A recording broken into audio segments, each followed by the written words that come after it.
The release of Azurite Sea is right around the corner, and with it comes 2 new pre-constructed decks. Today, we're diving into the very first Sapphire Emerald pre-constructed deck, Genius Reinvented. This deck highlights the film Big Hero 6, a franchise where the right tech and a lot of heart can really turn the tide. And this deck is built around those very things. We're going to tell you how you can prevail with this pre-constructed deck by taking a look at the cards, some lines of play, and overall strategy. Let's dive in.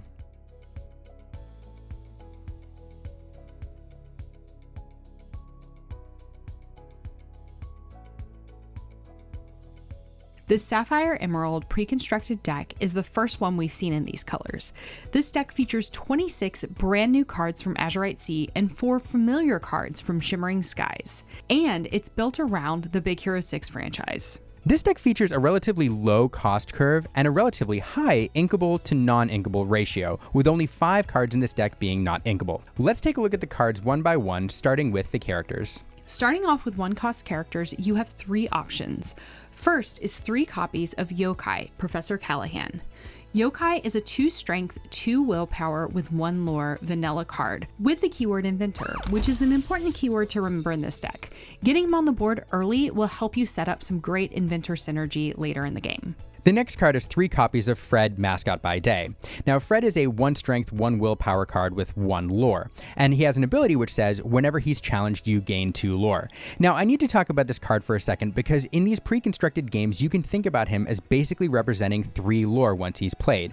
There's very little targeted removal, so most of the time your opponent's going to have to remove him by challenging him, giving you 2 lore on top of whatever you've managed to quest with him. He's not a bad play for turn 1 because he can get you off to the races heading towards 20 lore, but to be honest, I prefer playing him in the later game to close things out and getting Professor Callahan on the board early if I can. Your final 1-cost character option is 2 copies of Merryweather Good Fairy. Merryweather is a 1 strength, 2 willpower with 1 lore, and she has the ability that when you play her, you can pay 1 to give a chosen character plus 2 strength for the rest of the turn. Now, Merryweather isn't a great turn 1 player. You want to save her for a little bit later so that you have characters to target with her ability. Now we're into our 2-cost characters, and the first up is 2 copies of Hey Hey, Not So Tricky Chicken. Now, Hey Hey is a 2/2 with 1 lore, and he has 2 abilities. The first one says that when he comes into play, you can exert an opponent's item, which doesn't ready at the start of their next turn. He also gains evasive during your turn. The item counter ability can be somewhat useful in these pre-constructed games, but there aren't a ton of items for you to choose. However, he does serve as an early answer to low-to-the-ground evasive characters like Wendy Darling in the other pre-constructed deck in this set, or Go-Go in the mirror. Then we have 3 copies of Gadget Hackwrench, Perceptive Mouse. Gadget is a vanilla 2/3 with 1 lore, with the keyword Inventor. It's also important to note that she is the 1 shift target for your 6-cost Gadget. Next up is 3 copies of Aunt Cass' Biggest Fan. Now, Aunt Cass is a 1/3 with 1 lore, but she has an ability that says whenever she quests, she can give a chosen inventor plus 1 lore for this turn. Now, we've mentioned inventors a lot so far, and the reason is there's a lot of inventor synergy in this deck, and this is just one example. Luckily, this deck is stacked with them, with 19 total. That means about a third of the cards in this deck are inventors, and so there's plenty of targets for Aunt Cass to give you value. Next up is 2 copies of Honey Lemon Chemical Genius. Now, Honey Lemon is my favorite member of the Big Hero 6, partially because my mom dressed as her for Halloween a few years ago, and it was amazing. Liam made her costume. Honey Lemon is a 1/1 with 2 lore, and at 2 costs, that makes her pretty aggressive. Making her even better, she has the ability that when you play her, you can pay 2 to have your opponent discard a card. And in these pre-constructed decks, where card draw can be a problem, even having your opponent discard 1 card can change the game for you. And finally, she's an inventor. Next up, it's another member of the Big Hero 6 gang. It's Go-Go Tamago, Darting Dynamo. Now, Go-Go is a 2/2 with 1 lore, but she has evasive, meaning that if you play her on turn 2, she can probably quest for a few turns with impunity, getting you some extra lore before your opponent has an answer. She also has an incredible ability that can help you close out games. When she enters play, you can pay 2 ink to gain lore equal to the number of damage counters on a chosen opposing character. So if your opponent's left some damage counters sitting there, you can gain 1, 2, 3, maybe even 4 lore, allowing you to get closer to victory. Now, any card that gets you instant lore outside of questing or locations where your opponent doesn't have a chance to respond is just really good. And a card like this, which could get you upwards of 3, 4, maybe even 5 lore in the right scenario, is just amazing. She can come out of nowhere and win you the game. So Go-Go, great card in this deck. Our last 2-cost character is 2 copies of Stitch, Little Trickster. Stitch is a 1/3 with 1 lore. His ability, Need a Hand, allows you to pay 1 ink to give him +1 strength, and you can use this as many times a turn as you want, so you can really pump him up to take down big threats. First up in your 3-cost characters, it's 2 copies of Pleakley, Scientific Expert. Pleakley is a 3/4 with 1 lore, but has an ability that I absolutely love. When he enters play, the ability Reporting for Duty allows you to choose one of your characters and to put it in your inkwell face down and exerted. Now, this ability is just great in a deck with limited card draw, allowing you to choose a low-cost character or a character that's not terribly useful to you anymore and put it in your inkwell rather than a card from your hand basically functions as card draw. And with a stat line of 3/4 on turn 3, he's a big presence on the board at this point in the game. Overall, Pleakley is a great card. If you get him in your opening hand, you should always keep him and make maximum use of him to propel you into the mid-game. Next up is 3 copies of Alistair Cray, Ambitious Entrepreneur.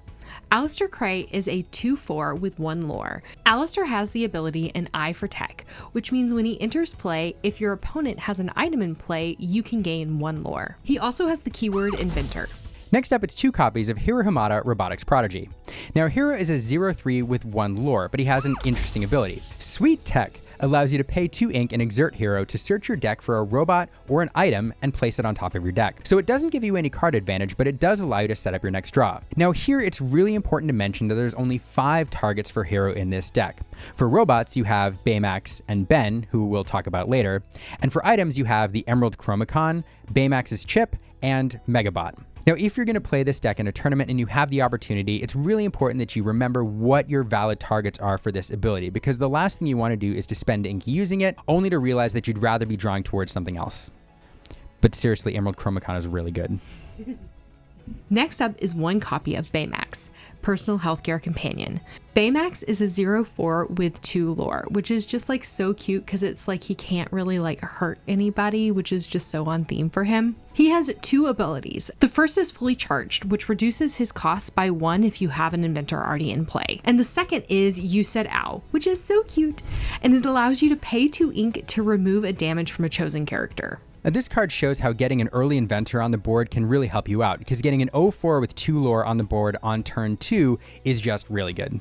Next up, it's 2 copies of Prince Philip, Royal Explorer. Prince Philip is a 3/2 with 2 lore and ward. Then you have 2 copies of Basil, Hypnotized Mouse. Basil is a 3/2 with 1 lore, and he has Evasive. And your last 3-cost character is 2 copies of Clarabelle, Contented Wallflower. Clarabelle is a 2/3 with 1 lore, but an important ability, which allows you to draw a card when she enters play if your opponent has more cards in hand than you do. And in a deck with almost no card draw, you're going to want to make maximum use of this ability if you can. Your first 4-cost character is 3 copies of Ben, Eccentric Robot. Ben is a 4/3 with 2 lore and support. Next up in the Big Hero 6 gang, it's Wasabi, Methodical Engineer. Now, Wasabi is a 3/3 with 1 lore and 2 abilities. The first allows you to banish an item when he enters play, but its player gains 1 lore. Now, this allows you to either remove an opponent's pesky item that's bothering you, or to banish one of your own items to get you a little bit closer to victory. His second ability, Quick Reflexes, gives him evasive on your turn. Oh, and he's an inventor. Next up, you have 1 copy of Hiro Hamada, Team Leader, and this card is one of your bombs in this deck. Now, Hiro is a 1/5 with 1 lore, but he has 2 really good abilities. The first one gives all of your other inventor characters resist +1, and in a deck with 19 inventors, this is just good. And to top it off, his second ability, Shape the Future, allows you to look at the top card of your deck for 2 ink, and you can put it on the top or the bottom of your deck. This is colloquially known as scrying. Now, because you don't need to exert him to do this, you can do it as many times as you want on your turn as long as you have the ink, and this allows you to dig through your deck to find the answers that you need. Overall, this card is bonkers good, and you should play him every chance you get. Your last 4-cost character card are 2 copies of Dawson, Basil's assistant. Dawson is a 3/4 with 2 lore. Then you have 2 copies of Ludwig von Drake, self-proclaimed genius. The guy, I'm not going to say his name again, is a 4/4 with 3 lore. Your last character is your only 6-cost character and your only Floodborn in this deck, and that's Gadget Hackwrench, Brilliant Bosun. Gadget is a 3/6 with 3 lore, and she has the ability Mechanically Savvy. If you have 3 items in play, she reduces the cost of all your other inventor characters by 1. Now, Gadget is a fantastic closer in this deck with her 3 lore and her 6 willpower, making her difficult to remove. But she also shifts out for 4, so although she's a great closer, she's an even better play on turn 4 with her 3/6, 3 lore stat line. There are 3 different items in this deck. First up is 2 copies of Baymax Healthcare Chip. When you exert this 2-cost item, you can remove 1 damage from a chosen character, and if you have a robot in play, you can remove up to 3 damage from that character. And next up, it's a really cool item from Shimmering Skies. It's Emerald Chromacon. Now, this card has a static ability that says whenever one of your characters is banished during your opponent's turn, you can return a chosen character to its player's hand. Now, this allows you to do all sorts of crazy shenanigans. Now, there's 2 primary ways to use this card. The first is defensively, meaning when one of your characters is banished, you bounce one of your opponent's characters back to their hand. Maybe that's a character that they wanted to quest with, or maybe it's a character that's going to take them a lot to get back on the board. Or you can use it to bounce something of yours back to your hand. Maybe it's a character that's vulnerable to a subsequent challenge, or a character with an enter play ability that you want to use again. Having this card on the board makes your opponent think twice about challenging into your characters because they have to factor in what you're going to do. It's a really fascinating card. It's a great card to get in the board early, and I just love it so much. Your last item are 2 copies of Megabot. Now, Megabot enters play exerted and has the ability that when you exert it and banish it, you can either banish chosen item or you can banish chosen damaged character. Now, Megabot serves kind of an important role in this deck because there really is no other targeted removal, so it's a way you can take down big characters efficiently. Next up, it's your only non-song action in this deck. It's 3-cost You Came Back. Now, this card is interesting. All it says is ready chosen character, but it doesn't put any restrictions on what you can do with that character. It doesn't say, for example, you can't quest or you can't challenge. So you can use it in a variety of ways. Probably the best way to use it in this deck, though, is to choose one of your 3 lore characters, allowing you to quest, ready, and quest again, giving you 6 lore in a turn off one of your closers. Now for your only song in this deck, 2 copies of Heffalumps and Woozles. Heffalumps and Woozles says that targeted opposing character can't quest during their turn, and you can draw a card, which, as we've talked about before, in a deck that has limited card draw can be helpful. Last up, it's your only location in this deck. It's Institute of Technology, Prestigious University. Now, this is a 5 willpower location with no lore and a 1 movement cost, and overall, it's just fine. It has 2 abilities. The first one gives all of your inventors here +1 willpower, and the second says that if you have a character here at the start of your turn, you gain 1 lore. So you can give it a lore by putting somebody there.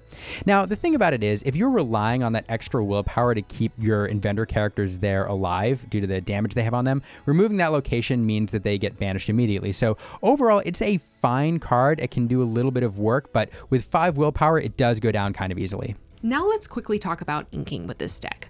With 46 of the 60 cards being 3 cost or less, you don't need a ton of ink. Also, with the limited card draw, you want to be really particular about what you are inking. We recommend stopping at 5 ink for this deck unless you come across Gadget and you need that extra ink to play her. This deck plays like an aggressive mid-range deck, meaning it can be very aggressive if it wants to, but can also take on a control role. Now, with 30 different cards in this deck, there's no typical opening. Every game is going to look different depending on what you draw. But let's talk about some openings and some early lines of play that you want to look out for, depending on what 1 of or 2 of you get in your opening hand. First up is what we're calling the Baymax opening.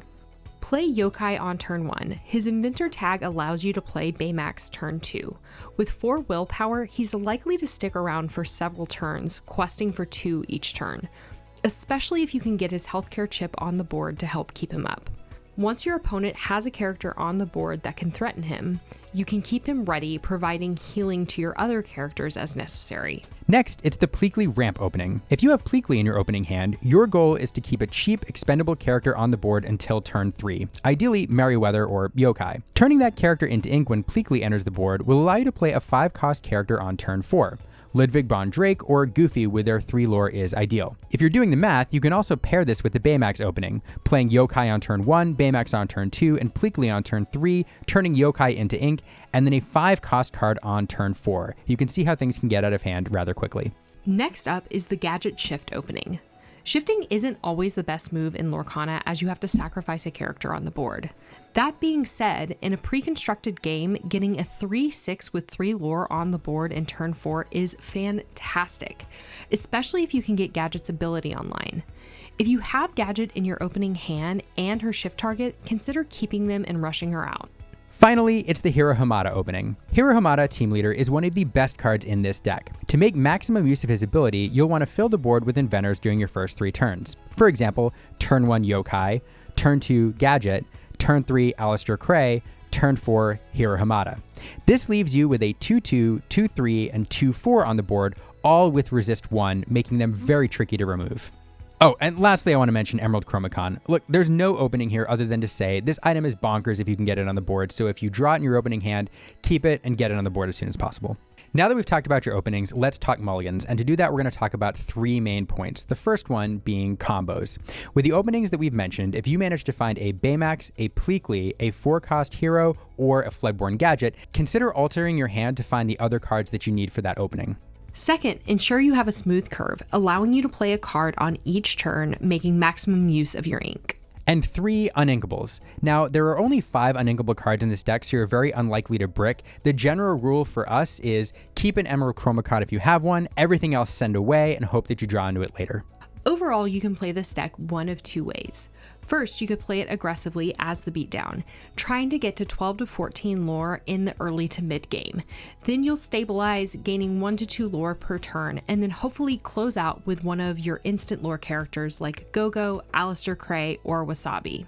Alternatively, you can play more of a control role, building up your board state while making efficient trades in order to get to the point where you have enough lore on the board to close out the game in 1, 2, or 3 turns. If you go this route, cards that heal your characters like Baymax or Baymax's data chip will help you make those trades. And getting Hero Hamada on the board will allow you to scry each turn to find the closers or the utility cards that you need. I have to say that if you're playing against the other pre-constructed deck in Azurite Sea, a Seaworthy Crew, taking the controller is a bit risky. And that's because this deck has some locations with lore gain that eventually require a response, meaning that your characters will then be vulnerable to the crackback. That deck has a lot of characters with support and strength modifiers, allowing them to make really efficient trades when that happens. So overall, in that matchup, I think the way to go with this deck is to be more aggressive. So what do you think of Genius Reinvented? Are you excited for Azurite Sea? Let us know in the comments below, and don't forget to like and subscribe.